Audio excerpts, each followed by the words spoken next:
Alright guys, back with more Scarlet Nexus. Also watching my own judgment video, so that's something. Just with him having slightly more health than normal. Really didn't feel like that massive spectacle that Yuito typically makes his final fight. After his defeat, Croy was still attempts to kill Shono, only for him to be shot down here. And at this point, I'm just trying to finish the game. I really don't care.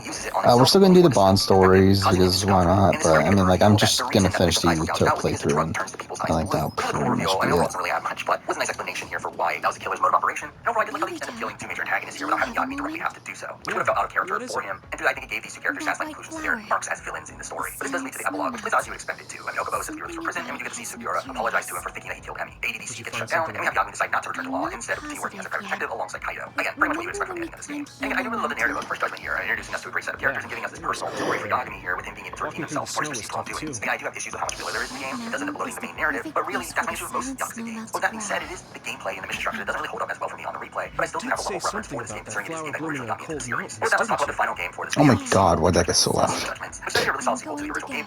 Originally got me into the series. With that, let's talk about the final game for this Like, video. what the fuck happened there? Lost Judgment, which is actually a really solid sequel to the original game, improving on the gameplay of it in pretty much every single way. Though I will say that narratively, while it is strong, it definitely doesn't live up to the original, with this feeling more episodic, with the cases that the story revolves around not having much actual connection to the character of Yagami. Though his character does get a lot to chew on here, with him having some strong moments throughout. Before getting into that, let's talk about the gameplay changes made for this game. First, this game clearly is built off the additions made to the Dragon Age 4 Like the Dragon, with you being able to explore both Kamurocho and Jincho, the main setting. I should be watching my Like the Dragon video. Skateboard, which does feel ridiculous to be playing as a lawyer turned detective riding around town on a skateboard, but it is shake up the navigation in the open world, and I find it fun to be doing these tricks around the city. But again, it did feel weird to playing as Yagami riding on a skateboard. Another ridiculous element of this game is the addition of the detective dog that you can walk around town with to find items, track down suspects, and it was just really weird. I didn't really spend that much time with it. Side content mostly functions the same with your standard side cases, though there are the addition of school stories, which are side missions based around high school, which again was weird to see Yagami helping out students with their random issues, like coaching in a dance team, which is something that the detective who's trying to solve a murder should definitely stop his investigation to do. But I mean, again, really, it's more of the ridiculous things that do play into this fun dichotomy that a lot of people love from the Yakuza series. Also, I do like that this game fully embraces the detective elements of the series in its gameplay more so than the first game, where again, to me, the mechanics of the first game felt mostly tacked on there, but here they do improve upon these sections, and they do feel more prominent in the story. I do still get annoyed from the first-person investigation sections, but they did make tailing missions a bit better with the addition of blending in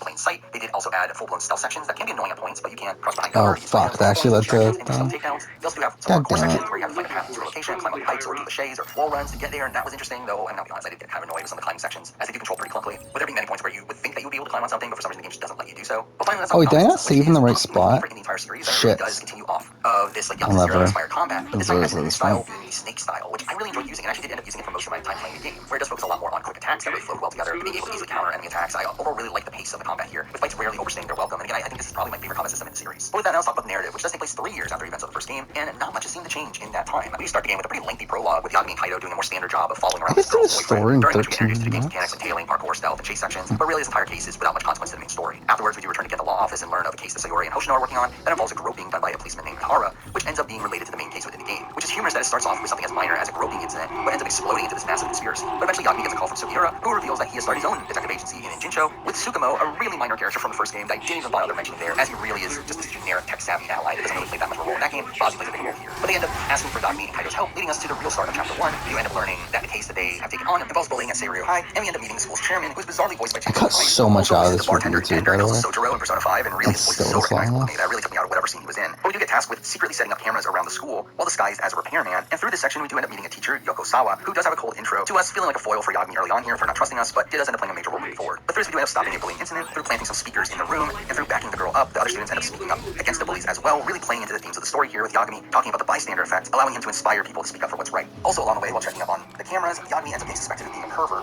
leading to a dumb section of him escaping through climbing on the outside of the school and needing to beat up a whole bunch of students. This really felt ridiculous, really felt out of line for Yagami's character here, but Chapter 1 does end up ending with Yagami getting a call from Sayori, who needs help back in Kamurocho, after Ihara ends up revealing at his sentencing that he knew about the death of a student teacher from Seiryu named Shiba before the police actually did, adding to this mystery of how he is involved, also kickstarting the narrative with us now having to investigate into his death, which is a much more interesting case than just high school bullying. But it's ends up leading to Chapter 2, where we do start the investigation at Seiryu High, where we do learn that Shiba played a role in Ihara's son's suicide, but eventually we do learn that Sawa knows more than she is letting on, with her having a connection to Ihara's son and having a disdain for Shiba, leading us to Chapter 3, where we do actually end up talking to her, only first to tell her to meet her in a cafe later in the day because they make the game longer. After even more filler, we do go to meet Okasawa, but right outside the cafe we are attacked by some masked men, during which we are introduced to Kuwana, probably the best and one of the more complex new characters for this game, who does get a really bizarre introduction here with him just showing up out of nowhere and offering to help us in this fight without much context to it, though I did like how he kind of serves as a mirror and a rival figure to Yagami here, with us getting a pretty minor boss battle with him right away, though realistically I just find it dumb to have them literally in a fist fight right in front of the cafe here for no real reason. But eventually we are able to talk to Sawa, who immediately was visited by a mysterious person right beforehand, and Kakusawa told Yagami to stay away from the case. And this type of event happens continuously in the game here, where we end up going to someone to get information, only for them to end up either not giving us anything, or for them just to say things that we already knew, which does lead to some annoyance in how the story is being told. Next up we do Chapter 4, which is the investigation with murders,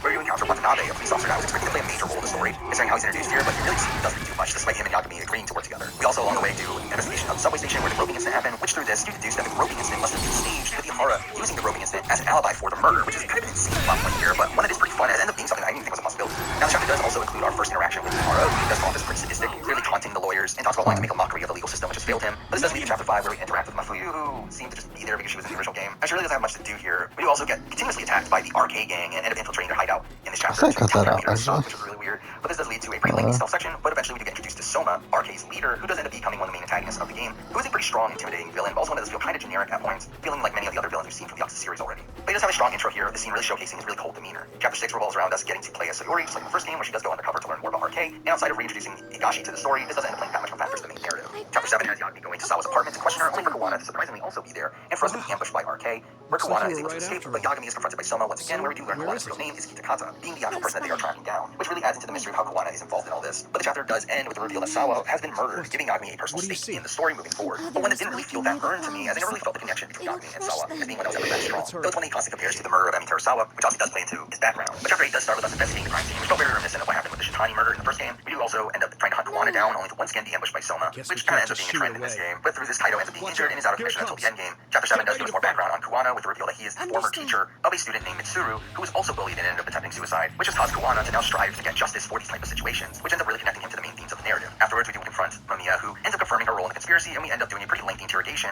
as is standard in every Yakuza game. But here we do learn that Kawana has blackmailed her into helping with the murder of Mitsuru's bully, and numerous other bullies over the last 5 years, in his suit for redemption. Chapter 10 has us now with the knowledge of how Kawana operates. By now that must mean that Mitsuru's mother, Reiko Tsukamoto, must also have been involved in her son's bully's murder, and with her being a high-ranking political figure, we do deduce that she is involved in RK hunting Kawana down, as a way for her to tie up loose ends. This really ends up upping the urgency of having to find him. So after learning his supposed location, we do have a cool set piece that involves trying to surpass the police in RK to try to get to him, only for Kawana to not be there because the game needs to keep on going. But we eventually do find him, during which we do get some great character moments for Kawana, with his interaction with Yagami really being a highlight of the narrative here, with them both striving for the same thing and getting justice for those that aren't able to get it through the law, but the approach to these situations is very different, with Kawana's path leading to more collateral damage along the way. In chapter 11, we do get another Sayori undercover section where we do try to learn. Sorry, I'm a fucking idiot. I just messed up my own playlist.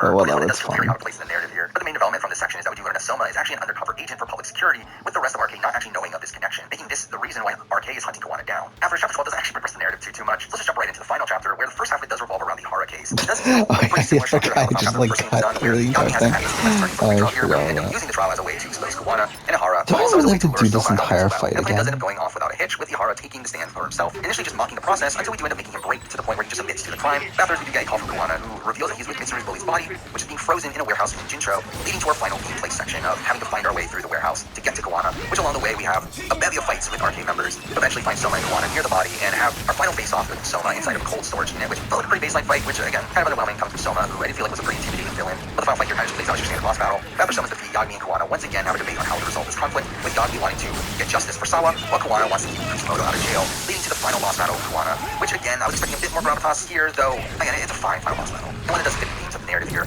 Afterwards, the plot does conclude as you expect it to, with Kishimoto arriving and deciding to turn herself in. We have Kawana finally admitting to the collateral damage that he has caused, and this is a really strong scene for him, with the amount of emotion that Kawana ends up portraying here, which ends up acting as a pretty satisfying conclusion to his story arc. And this does also lead to another great moment for Yagami's character as well, where Kawana talks about how flawed the law is, and Yagami agrees, and says that he will be there to save those I really don't. Which that one line felt like a great representation of Yagami's role in the story. Now, I will say that I find the final scene of the game to be kind of heavy-handed, where we do see another bullying incident take place, but this time it is stopped by those that Yagami has inspired throughout the game, which to be fair really does exude Yagami's flat character arc here, of showing his already developed character now having influence over those that he's interact with, though I did find it hilarious how ridiculously blatant it would be.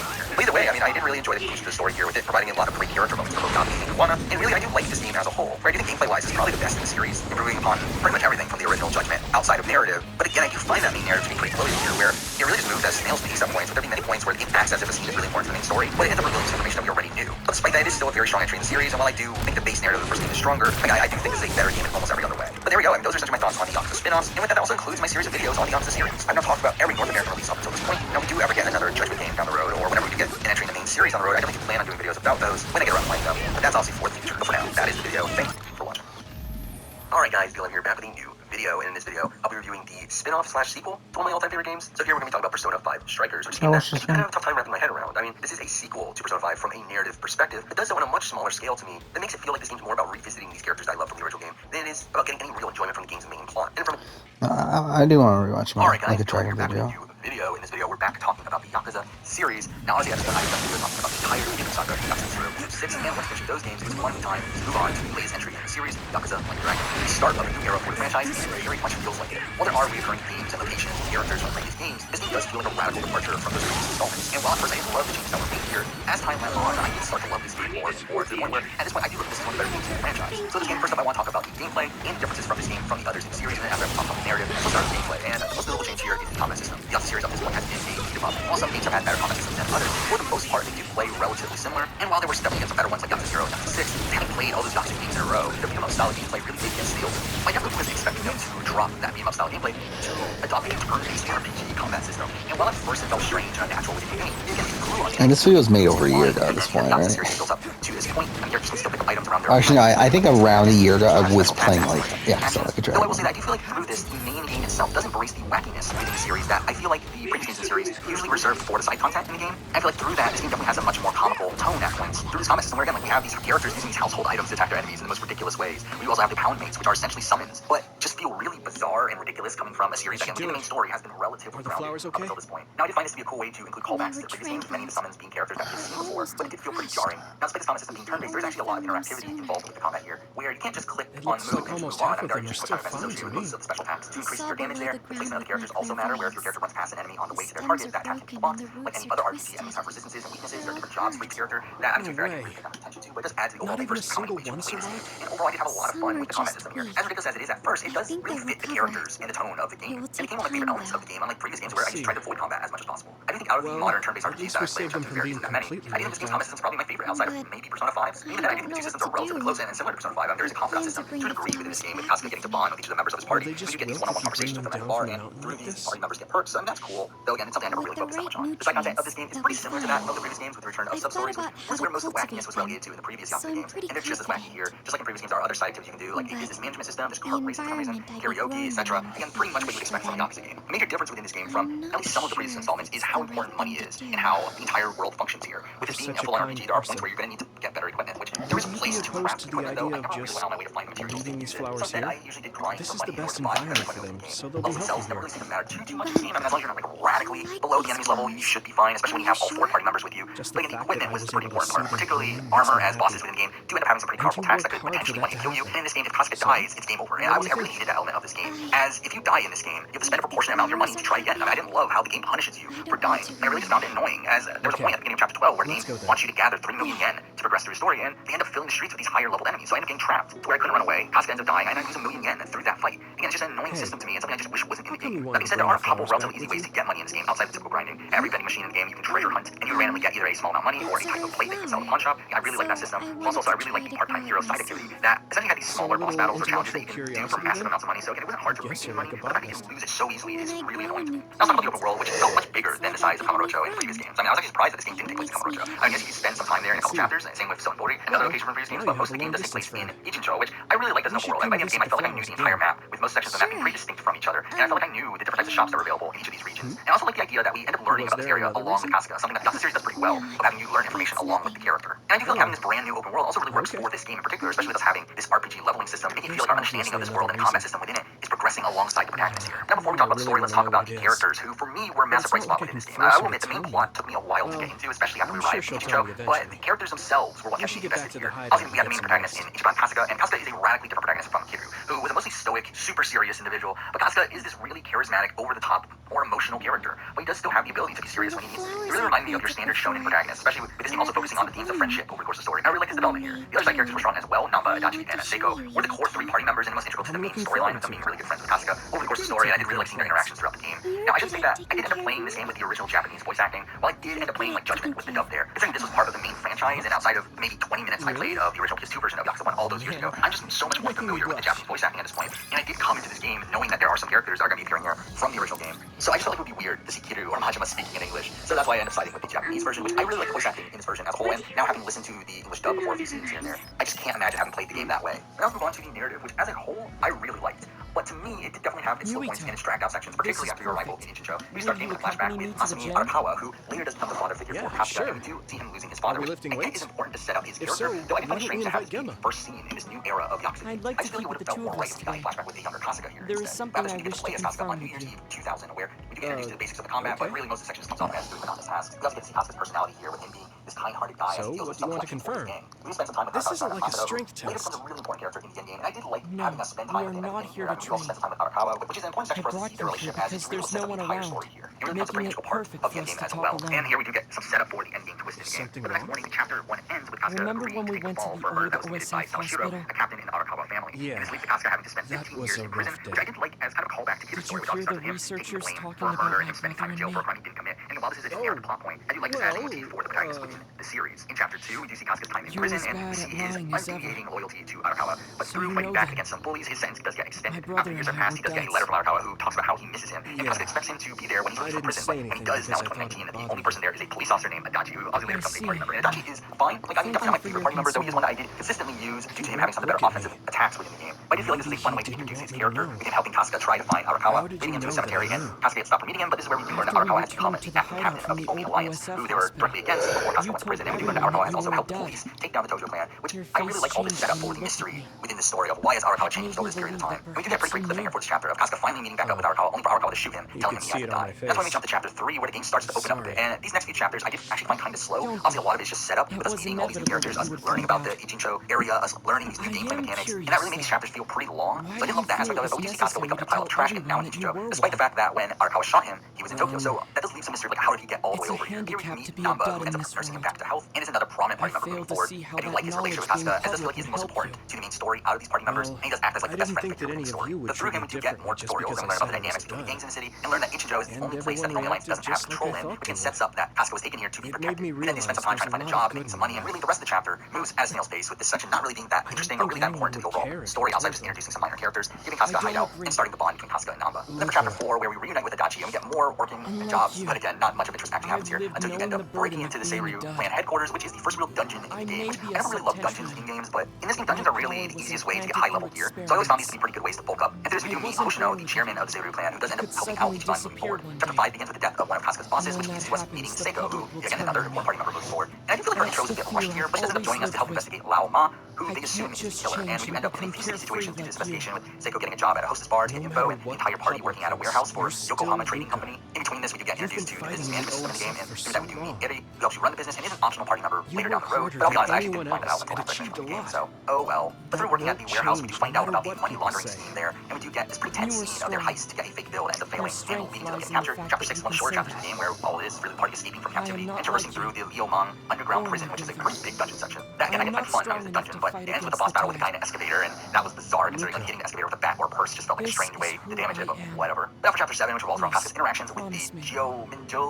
whatever, the Korean gang, and through this we do end up meeting with Junji Han, the guy that kid who fought in Yakuza 6, that also died in Yakuza 6, which was really bizarre, and I do kind of find it dumb that it's later revealed that this isn't actually the real Han. It's actually some guy that had plastic surgery to look like Han, which is just even weirder. Han does eventually join our party, and he's someone I did use pretty often due to him having some really strong ranged attacks. Through this we do also meet Seong Hui, who is the leader of the Korean gang, and we do have Namba leaving our party here after it's revealed that he's been tagging along with us to learn more about his brother who has gone missing after investigating this Korean gang. And with the gang now after him, we do help him escape while we are left to face off against Han. And I remember this being a pretty tough fight, and really losing Namba as a whole is a pretty big blow to the party there, as obviously that's one less person that's also getting rid of the healer within the group, as he's the person that at this point had the most healing abilities out of the party, and he also had some pretty good attacks that hit multiple enemies, so it didn't really suck to lose him here for a few chapters. But then we get to chapter 8, where we meet up with the Engine 3, the leaders of the 3 gangs in the city, and we get a lot of background on the politics, but Kasuga makes a deal with them, and we go out to find Namba only to see him having teamed up with Kume and Ogasawara, the director of Each Japan, a political group that becomes one of the main antagonist groups in the game, essentially meaning that Namba has turned against us, and we do a boss battle with Lao Ma, which was brutal at the time, and without Namba there to help heal and having Lao have attacks that could one-hit kill my party members, it did lead to me eventually having to grind a good chunk here to get the better armor within the game.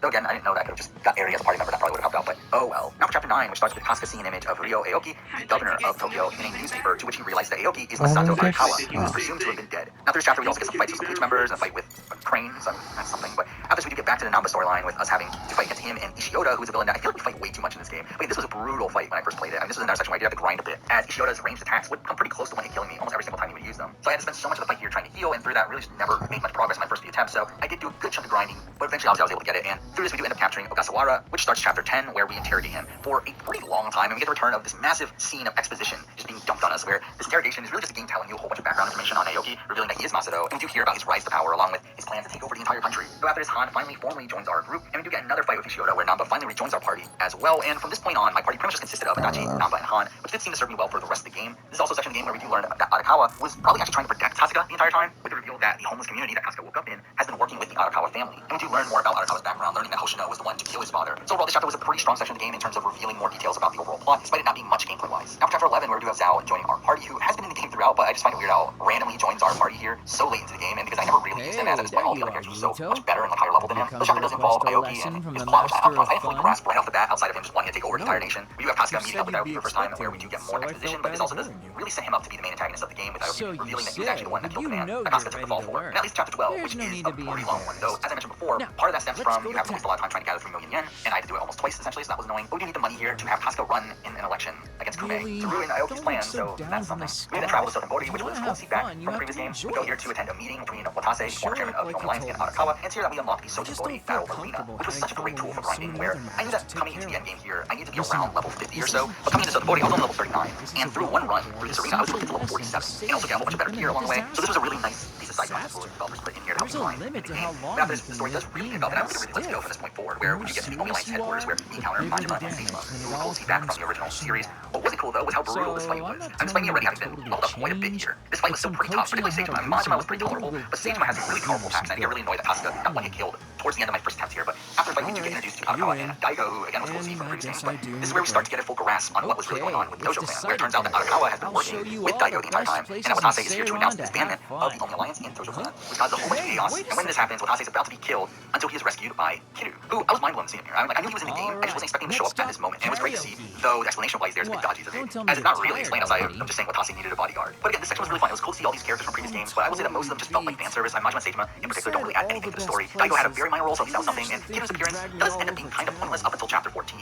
After this, we do get this great scene of Kasuga and Arakawa finally talking one-on-one, and I did find this to be a pretty heartwarming scene for Kasuga here, especially considering that the chapter ends with the reveal that Arakawa is killed not too long afterwards. But now for chapter 13, where we see the ramifications of Arakawa's death, and we have Kasuga learning that Aoki was his most likely killer, and we do go back to targeting Kume as a way to get to Aoki. Later, we do see Sawashiro kill Hoshino under Aoki's orders, because I mean, pretty much every elderly character in this game had to be murdered at some point, right? But this does lead to a boss battle between Kasuga and Sawashiro, and following this, we get another pretty massive plot twist, in that Sawashiro also had a child at the same time that Kasuga was a baby, and through this, his child and Arakawa's child end up getting mixed up, with it turning out that Aoki is actually Sawashiro's son, while Kasuga is Arakawa's true son. And this is a really cool reveal here, especially with the assumption that Arakawa knew this in his later life, so I overall find this to be a pretty fun and satisfying origin story for Kasuga's character here. Then we get to chapter 14, where we do search for Kume for a lot of the chapter, but on our way to the Korean gang headquarters, we do end up meeting up with Kiru once again, and we do get a boss battle with him, which was fine. I mean, actually was relatively easy compared to some of the other boss battles in the game, as there was never really a point where I felt like I was in danger of dying, even though I did have to constantly heal throughout the battle. And just like in many other situations where you fight Kiru, it does feel very bizarre to be fighting this character that is such an iconic protagonist for the series. And this entire scene is a nice passing of the torch moment for Kiru, though realistically I could have gone without it. Like if Kiru wasn't in this game, I would have been fine. To me, it is a cool cameo, but it really feels like more of a meta thing than an actual important plot point here. Now after this, we do get another fight, this time with Ishioda and also Mirrorface, this guy who has mirrored Adachi's appearance.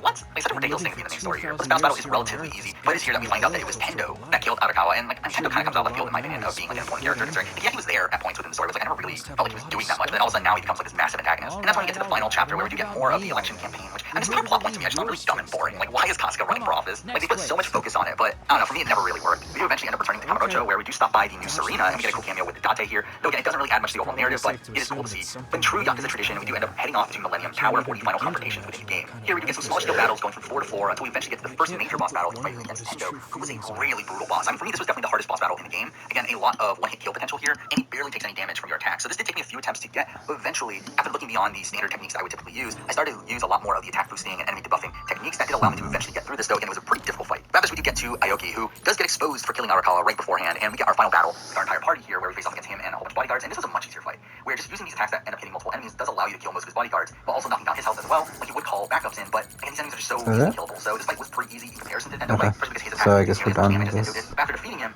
with the party, Aoki ends up escaping, and conveniently all of our party members are injured for some reason, and we end up having to fight Aoki alone, which is actually an even easier fight, with us doing a lot more damage to him than he does to us, and with that fight, that pretty much finishes the gameplay of the game. But story-wise, Aoki does end up escaping again and starts walking through the streets of Kamurocho, just as videos that further expose him get played on the Jumbotron, and he stops by the coin lockers where him and Kasuga got mixed up when they were kids, and Kasuga ends up catching up to him by this point, and we get this really powerful scene of Aoki going to kill himself until Kasuga talks him out of it and agreeing to turn himself in, and it really looks like we're about to get this really heartwarming ending here for these characters, until Kume shows up randomly and stabs Aoki for betraying him, essentially killing him, and we get Kasuga carrying his body away before cutting to the credits. And it's a pretty tragic end for Aoki's story here, but felt like a really satisfying conclusion to the major conflict within the story. But like any other Yakuza game, we do get some post-credit scenes here, one with Adachi getting revenge against his former boss who got him fired, while back with Kasuga, we do see him mourning the deaths of Arakawa and Aoki and attending their funeral, where Daiko and Watase announced they're opening a security company, which is weird, and asked Kasuga to join them in order to follow in Arakawa's legacy, but Kasuga ends up turning them down to remain with his friends to protect the city of Ichijo, which I thought was a very satisfying conclusion to his arc here, that perfectly wrapped up the themes of his story. Again, feeling like a very personal story for Kasuga, but also one that ends with him finding his own path and siding with his friends over following his father's legacy. And that really leaves us in a position where I feel like there's so many possibilities for a sequel moving forward. Like, to be honest, I would be 100% fine if we don't get a sequel to Kasuga, but we know we are. So it's like, at this point, I feel like there's so many possibilities of where they can go with him moving forward. It doesn't feel like there's a very clear-cut direction for his character, which to be fair is how I felt about the original Yakuza as well, where like, I felt like the original Yakuza was a game that never needed a sequel, but they did one anyway. And I feel like that's kind of the position we're in right now. And I think there's a lot of fun possibilities that they can come up with for future installments, though I do question how much is there to really do with Kasuga as a character at this point. But there we go. I mean, those are most of my thoughts on Yakuza Like the Dragon. Again, I did really love this game by the end of it. While there was that period of like chapters 4 to 10, and I did find slower than I would have liked, I do feel like the entire package is really strong. They really put combat system, great side content, really likable characters, and overall a really strong narrative. Again, I am excited for the future of the series. It'll be interesting to see what they do with Kasuga's character and see them evolve this new style of gameplay. That was pretty fun here. But really, that's it for Like the Dragon. I mean, obviously, when the next game comes out, I will do post a video about that as well. I still have one more video planned for this Yakuza series where I will talk about the Yakuza spin-offs that will have been released in America. But for now, that's the video. Those are my thoughts on Yakuza Like a Dragon. Thank you for watching. Watch me help it. I should do like the lack of handholding that the game does. Senua's Sacrifice. And unlike most of my other game retrospectives, alright guys, Bill here back with a new video. In this video we're back with another retrospective, this time talking about Hellblade, Senua's Sacrifice. And unlike most of my other game retrospectives, Hellblade isn't necessarily a game that I have that much real attachment to. And while I really enjoyed the game the first time I played it and had a lot of respect for the game, it isn't necessarily a game that I would consider one of my all-time favorites. Though it is an extremely well-made single-player experience that tackles themes that you rarely see within the video game medium. This is developed by Ninja Theory, who I'm a big fan of as a company. I really enjoyed Enslaved Odyssey to the West, one of my all-time favorite games. And I'm one of the few people that likes the Devil May Cry remake as well, so I never had any doubt that Hellblade was going to be a good game. I actually didn't get around to playing this until almost like, 3 years after the game came out. Now as I've heard all the praise that was given to this game, and as being a linear single-player narrative-based game, again, it's 100% on my alley. But again, as I said, when I got around to playing it, I just felt like it was a game that I respected more than I actually liked. It's a great game, again, it's well-made, it's really solid gameplay-wise, has a really strong narrative, but not the type of game I see myself replaying over and over and over again, unlike a lot of my other all-time favorite games. And after this most recent playthrough, I just don't feel like I have much left to get out of this game. And while this all might sound negative, I don't entirely mean it that way. I mean, and a lot of the reason why I don't see myself playing this game again is because of how uncomfortable it makes me feel. I mean, it has many elements of a psychological horror game, and those elements of the game, with Senua dealing for psychosis and hearing all these creepy voices throughout the game, just really makes you feel unnerved, and also mixing that into really dark environments and aesthetic, it really just isn't a fun game to play, but it didn't need to be to earn my respect. And again, I truly believe this is a great game,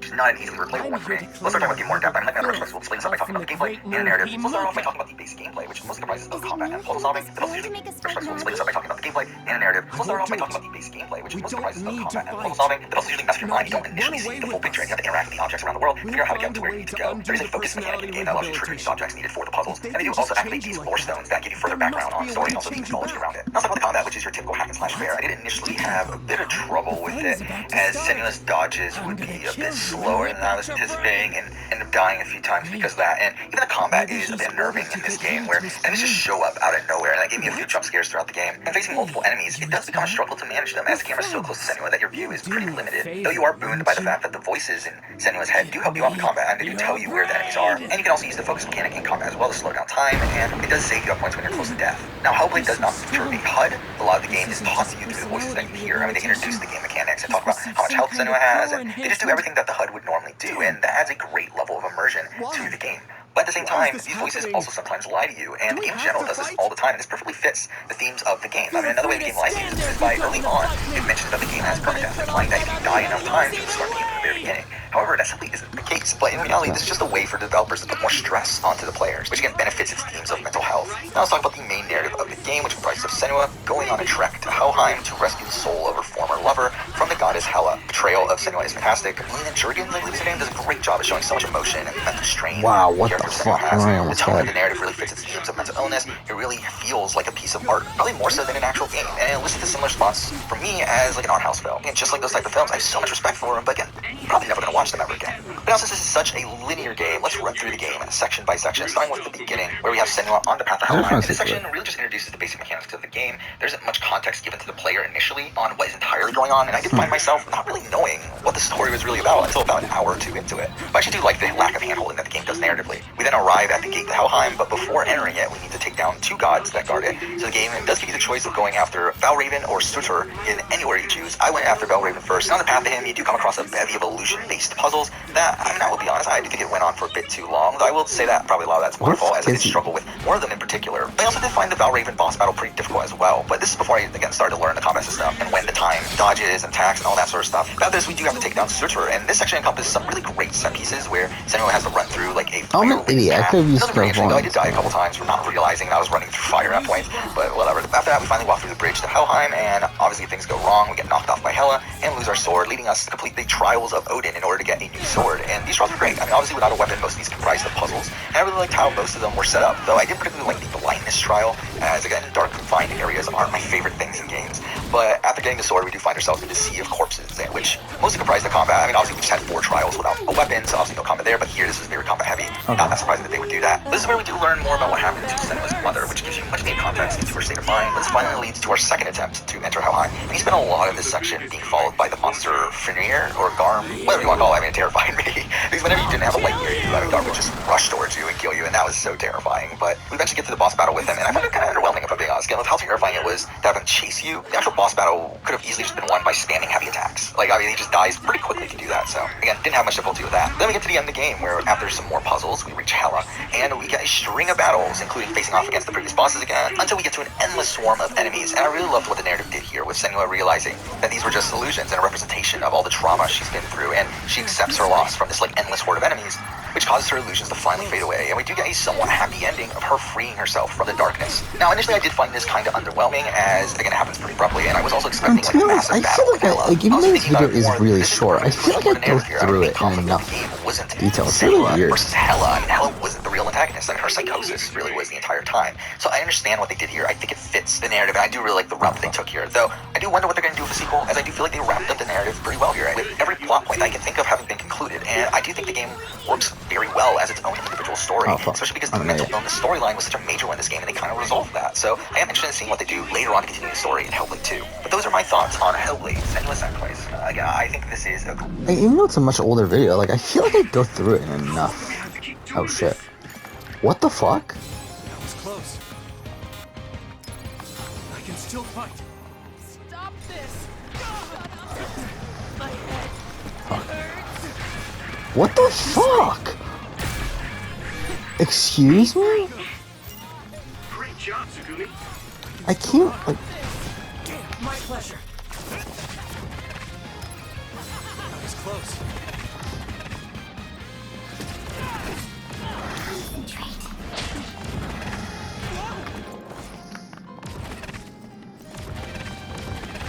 Annoying! Damn.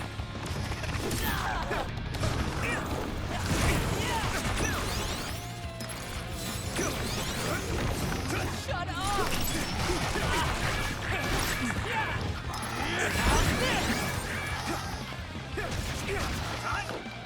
Stop this!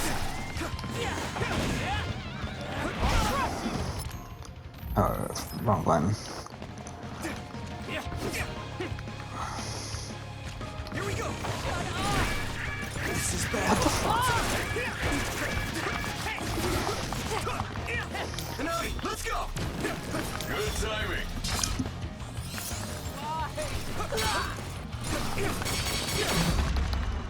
Nagi? Wait, what? I died? What? How would I die?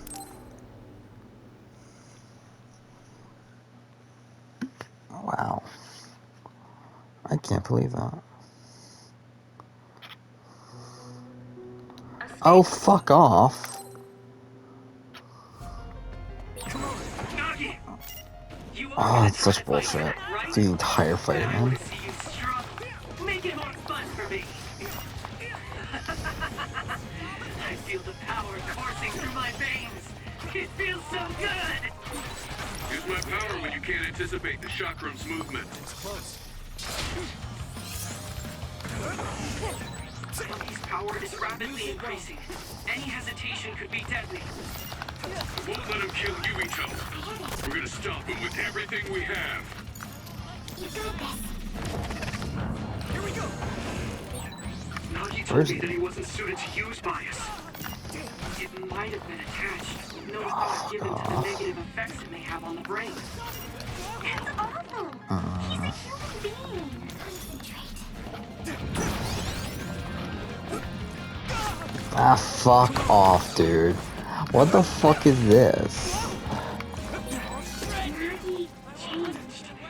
There might be an opening. Here we go. Do it, Yuito. I need support. Good timing. Oh my god, what the fuck is this fight? Thanks, Takumi.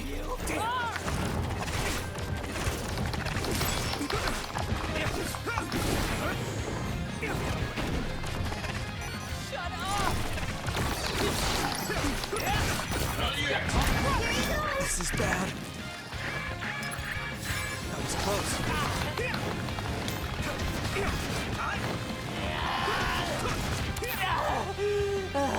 Ow, that hurts! Damn it! Yeah! Trash one. What other videos should I rewatch? Oh wait, Life is Strange. I did want to rewatch Life is Strange. So I do feel like most. Alright guys, BLM here, back with a new video. In this video, I'm back talking about the Life is Strange series here around the 1 year anniversary of the third installment in the series. I was talking about Life is Strange. And I really wanted to do a spoiler review of this game around the time. Now, I didn't get around to playing it until a couple months after the release. Considering how busy I was, I really didn't have time to make this video. I'll kill you! I'm here to talk about it in depth here. And Life is Strange is a series I do have a rocky relationship with nowadays, where I actually love the first game despite its flaws. But I haven't really liked any other game in the series since then, including Before Storm, which is a game I actually really hate. That just so happened to be the last game that this game's developers worked on. So that's the major reason why I was very hesitant coming into this game. But I did come out of it pleasantly surprised. I mean, to me, both Before Storm and Life is Strange 2 lacked a certain charm that the original game had. And while I think the approaches to storytelling between this game and the original game is slightly different, but this game was plot heavy and being more of a character study of the character of Alex Chen, I did still really enjoy my experience with this game. Oh my god, what the fuck? Now, this being a mostly narrative-based experience, I do feel like the best way to talk about this game would be to run through the game from beginning to end, talking about my opinions along the way. Now, I'll also be talking about the wavelengths DLC and the video as well. But let's just jump right into it. Let's start talking about Chapter 1, Side A, which starts with a scene of Alex Chen and you, main protagonist, having an interview with Dr. Lin. She's on her way to leave her foster home to live with her long-lost brother Gabe in Haven Springs, really setting up the initial premise of the story. I actually really like this first scene here. I mean, it's really well acted and animated, where even something like how Alex's eyes start moving really just conveys the way that Alex is feeling in this scene. It really just sets up Alex's arc, where you can clearly tell that she looks at her powers of being able to tap into other people's emotions as a curse, and we spend the entire game using her powers to do good around the town of Haven Springs, and it is an arc I did find very satisfying by the end of it. Afterwards, we do arrive in Haven Springs, which I will say I absolutely adore the setting of this game, where this town just really feels like its own character in the game, having a distinct vibe and tone, while also being saying that has a major impact on Alex's character moving forward. And I do find this to be a stronger setting than Arcadia Bay from the original games, and an element of that is how Haven Springs essentially acts as its own like mini open world that you constantly go back to throughout the game. Oh. The same locales over and over again, making it feel like a living and breathing world, unlike Arcadia Bay, which was a lot more. Oh wait, outside of combat. Well, that's not those areas. And helpful. overall, I feel like Shit. this game is able to create a much I more was paying immersive setting attention. than the original game. Whatever. Eventually, we do meet up with Gabe, Alex's brother, and most of this episode does revolve around Alex's interactions with him, while also introducing us to all the other characters and plot lines that will become important in future chapters. But I did really like Gabe and his interactions with Alex here. That again, like in every other game series, can have some really cringy dialogue, but it did really feel heartwarming to see his brother and sister rebuild their relationship. And again, I will commend both of the actors of Alex and Gabe for doing a pretty good job in the portrayals of their characters during this.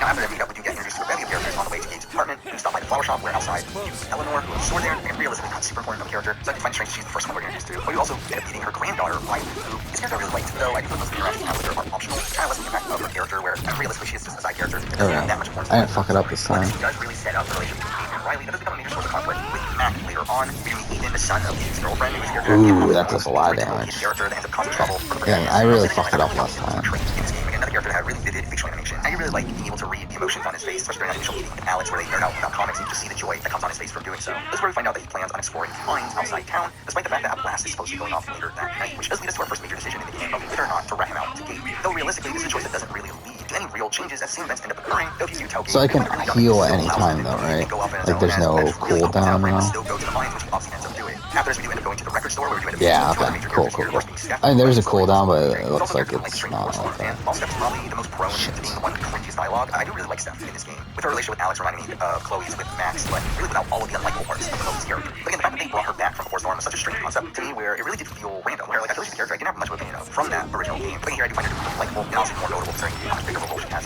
Though I will say that I do feel like the story feels pretty heavy-handed and how blatant the story was written for you to choose to romance Steph. With her and Alex's first interaction here feeling way more impactful than the other romance option. And the next person that we end up meeting in Ryan, Gabe's best friend, who also comes off as likable here as well, with him helping Alex find a gift for Gabe. Though I do find it weird how he's even in the record store. Oh my god. Considering he is an employee and he mentioned the store's closed and he's there to become a CEO of bird calls. And also just felt really weird. Now I know it plays into his quirks as a character, and he's like this park ranger, but I really just don't get why they didn't just make him a coworker of Steph. I feel like that would have made more sense. And also like his role as a park ranger like doesn't end up mattering to the story. So again, like I just really don't get why they made this decision here. But this is when we get our first actual thing like here, where Alex does have to find the whole list and find out which record to buy for Gabe. And along the way, we have to move Steph's cat Valkyrie, who is sitting on the list, which felt ridiculous. But again, this is very like strange. But it's here where we do first see Alex's reactions to other people's emotions, particularly anger, where Steph comes out of the Fuck that fight.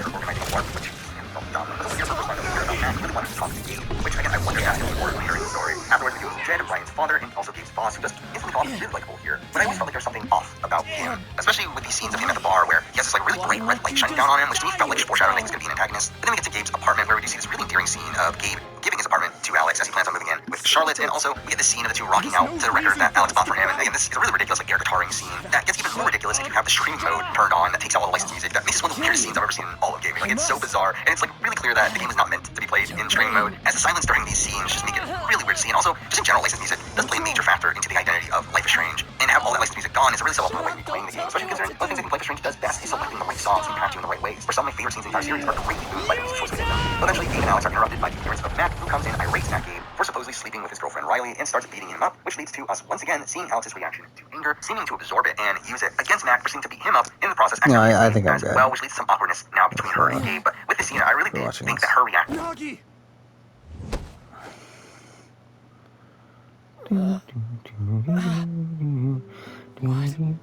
What is this? Why am I... Nagi's brain. This is horrible. Yuito! You can't move him! Wake up! Yuito. Oh no, Nagi's dead. What a shame. I definitely care so much. Nagi, are you yourself? Sorry. I didn't know what was happening. The voice said I had to kill you. Don't apologize. It's not your fault. It was all the people who did this to you. I didn't want to fight you. I tried to resist, but it hurt so much. They told me to kill you. That they'd kill me if I didn't. I was so scared. So I couldn't stop. There was nothing else I could do. Every time he resisted, they sent him to personality rehabilitation. How can they be so cruel? I'm fine, so don't be so hard on yourself. You don't have to be afraid of their threats anymore. I'll fight with you. Yuito, you're so... How did this happen? We were always together. Ever since we were cadets. We were finally OSF. In Seto Platoon. I thought we could still goof off together. I have to apologize to Captain Seto. But it's too late.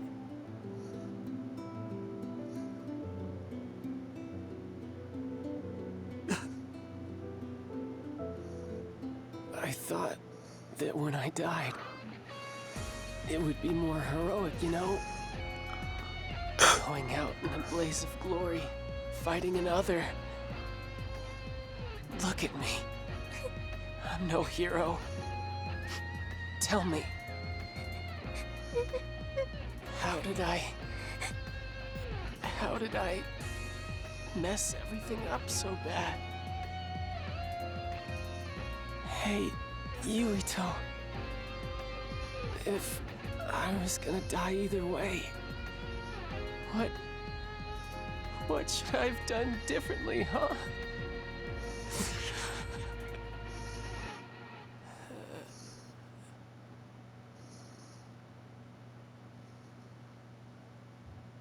Nagi. Nagi. No.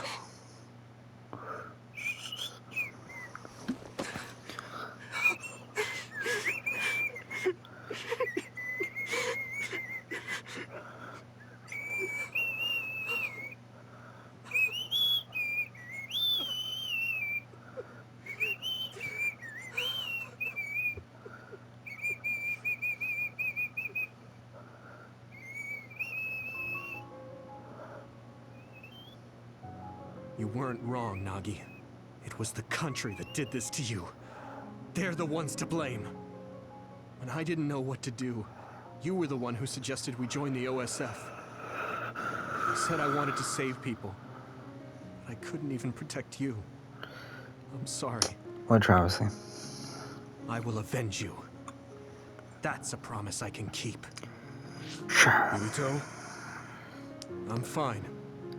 I hate just leaving him there. Yeah. We'll take care of him later. We have to go see my brother. He's a government official. He probably had something to do with Nagi waiting here to ambush us. No way. You think Kaito would use Nagi to get at you? I don't know. Either way, we have to meet. The National Defense Forces are surrounding the path to OSF headquarters. They haven't given up on capturing the traitors. They're probably no match for you, but be careful. Oh, and Yuito? Take it easy.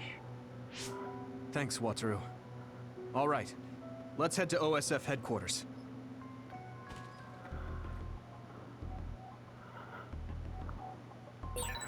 What's going on in OSF headquarters, Wataru? Wataru, do you copy? Huh? Oh, sorry. You can keep moving, Yuito. Something's up with him.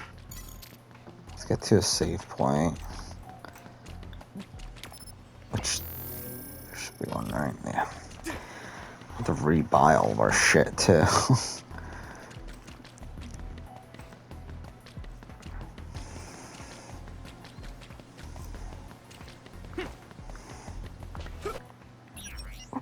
Sure. Oh wow, we have a lot of money though. Okay, fuck off with that. Okay, so it's 3,000.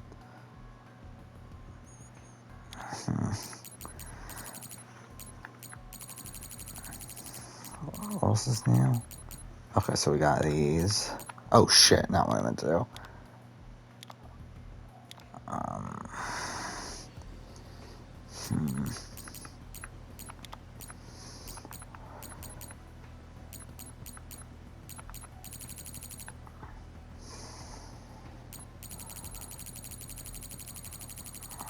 I mean, I still have enough for max jellies.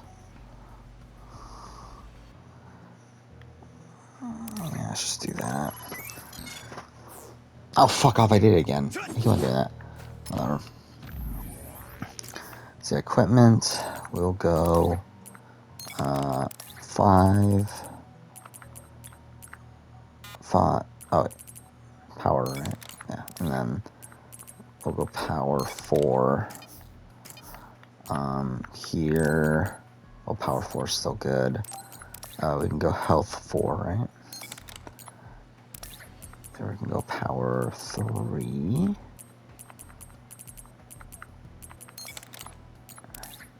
Shit. I guess we'll go health 3.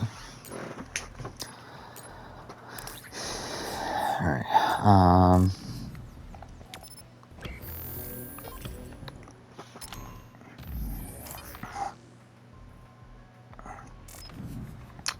alright, so we'll end here.